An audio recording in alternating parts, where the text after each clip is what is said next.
आज हम जिस विषय पर बात करेंगे वह हमने लिया है भाग 1 पार्ट 8 भारत में नए सामाजिक आंदोलनों का उदय के अंतर्गत कृषक आंदोलन। प्रिय विद्यार्थियों, हम सभी जानते हैं भारत एक कृषि प्रधान देश है। स्वतंत्रता के समय हमारे देश में 90% से भी अधिक जनसंख्या कृषि पर निर्भर थी।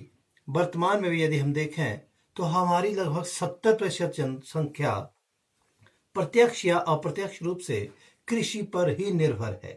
तो आज हमने जिस विषय को लिया है कृषक आंदोलन, तो इसमें हम मूल रूप से बात करेंगे कृषक आंदोलन का क्या अर्थ होता है और स्वतंत्रता के पश्चात भारत में कौन कौन से प्रमुख कृषक आंदोलन चले। इसमें हम खास तौर पर बात करेंगे तिभागा आंदोलन की, तेलंगाना आंदोलन की तथा नक्सलवादी आंदोलन की। प्रिय विद्यार्थियों, सबसे पहले बात करते हैं कृषक आंदोलन के अर्थ की। आंदोलन शब्द आप सभी जानते हैं, किसी समूह द्वारा या किसी व्यक्ति द्वारा अपनी मांगों को पूरा करने के लिए जो तरीके अपनाए जाते हैं, वह चाहे रैली हो, प्रदर्शन हो या अन्य किसी प्रकार का तरीका हो, वो आंदोलन होता है। कृषक आंदोलन से भी अभिप्राय है किसानों द्वारा अपनी मांगों को पूरा करने के लिए समय समय पर जो आंदोलन चलाए गए वे कृषि आंदोलन कहलाए।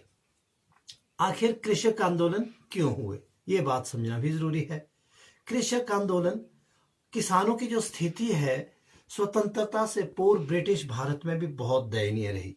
स्वतंत्रता के पश्चात भी किसानों की स्थिति में कोई बहुत अच्छा सुधार नहीं हुआ। किसान निरंतर कर्ज के बोझ तले दबे रहे। किसानों को अपनी उपज का उचित मूल्य प्राप्त नहीं हो पाया। इसके अतिरिक्त किसानों को अपनी जरूरतों के मुताबिक जो कृषि उपकरण है, खाद हैं, बीज हैं, इन सब की जो है उचित दर पर समयबद्ध उपलब्धता नहीं हो पाती है। इन सभी प्रकार की मांगों को लेकर, इसके अतिरिक्त जमींदारों द्वारा भी जो है किसानों का, सीमांत मझौले किसानों का शोषण होता रहा। इन सभी मांगों को लेकर समय समय पर जो आंदोलन चलते रहे हैं, इन्हें जो है कृषक आंदोलन का नाम दिया जाता है। अब हम बात करते हैं कि हमारे देश में स्वतंत्रता के पश्चात प्रमुख किसान आंदोलन कौन कौन से रहे। सबसे पहले बात करते हैं तिभागा आंदोलन की। तिभागा आंदोलन को स्वतंत्र भारत का सबसे पहला कृषक आंदोलन माना जाता है। तिभागा आंदोलन पश्चिम बंगाल में आरंभ हुआ था 1946 ईस्वी में। इस आंदोलन का जो प्रमुख आधार था, मांग थी, जमींदारों द्वारा जो जोतदार किसान थे, छोटे और मझौले किसान थे, उनका जो है शोषण किया जाता था। तो इन्हीं किसानों द्वारा जो है तिभागा आंदोलन चलाया गया था। किंतु इस आंदोलन का आधार बहुत ही सीमित था। इसमें मझौले किसान ही सम्मिलित थे, इसलिए यह आंदोलन अधिक समय तक नहीं चल पाया तथा जल्द ही समाप्त हो गया। जो दूसरा प्रमुख कृषक आंदोलन हमारे देश में माना जाता है, तेलंगाना आंदोलन। तेलंगाना वर्तमान में भारत का एक राज्य है। स्वतंत्रता के पश्चात यह जो है आंध्र प्रदेश राज्य का हिस्सा था। शुरू में हैदराबाद, फिर आंध्र प्रदेश बना। तो 1946 में यहाँ पर किसानों द्वारा जो है अपनी ऋण माफी की मांग के लिए एक बहुत बड़ा आंदोलन उसमें वहाँ के जो निजाम थे उनके विरुद्ध ब्रिटिश भारत में जो है चलाया गया था। इनकी मांग थी कि किसानों से बलात्कार वसूली ना हो। ये आंदोलन, इसमें जो है जो कम्युनिस्ट पार्टी थी, साम्यवादी दल था, उनका भी जो है बहुत बड़ा सहयोग रहा इस आंदोलन के लिए।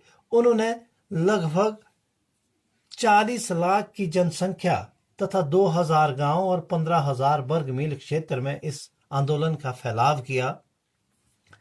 इसमें सोवियतों का गठन किया और जन समितियां गठित की गई। यहां पर जो जमींदार थे उनको जो है खदेड़ने का प्रयास किया गया। स्वतंत्र भारत में जो है ये एक बहुत बड़ा किसान आंदोलन माना जाता है। ये जो है पूरे तेलंगाना क्षेत्र में धीरे धीरे अपने पांव पसार रहा था।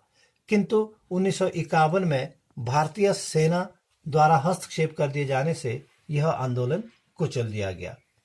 तीसरा जो महत्वपूर्ण आंदोलन स्वतंत्र भारत का माना जाता है नक्सलवादी आंदोलन।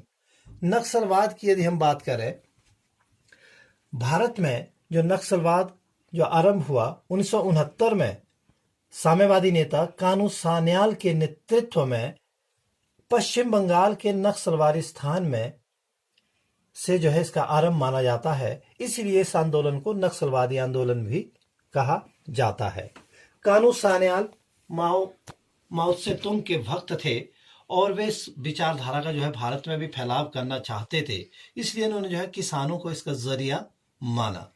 उन्होंने आरंभ में जो किसान थे उनको जमींदारों के विरुद्ध भड़काया।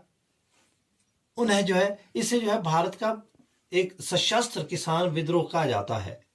किसानों को जो है जो छोटे और मझौले किसान थे कि आप जो है जमींदारों की जो भूमि है उसको हड़प लें, जमींदारों की हत्या कर दें, और इस तरह से जो है जमींदारों पर बहुत ज्यादा अत्याचार किए गए। धीरे धीरे ये जो नक्सलवादी आंदोलन था ये जो है बंगाल से पूरे भारत में फैलने लगा।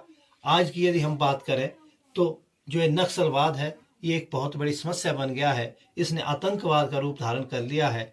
आज ये भारत के कई राज्यों में, चाहे वो झारखंड है, उत्तर प्रदेश है, मध्य प्रदेश है, कर्नाटक है, आंध्र प्रदेश है, इन सभी राज्यों में जो है इसका फैलाव हो चुका है। यहाँ तक कि जम्मू कश्मीर तक भी इसने अपने पांव पसार लिए हैं।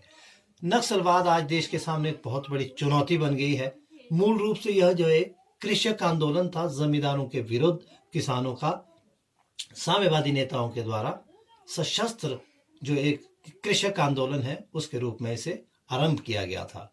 तो प्रिय विद्यार्थियों, आज हमने जो है कृषक आंदोलन का अर्थ और जो 3 महत्वपूर्ण आंदोलन है उनके बारे में सीखा।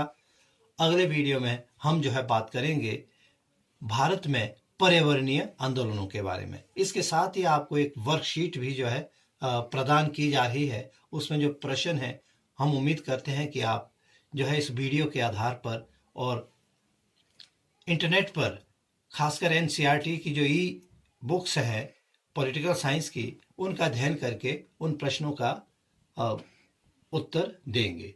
Thank you very much.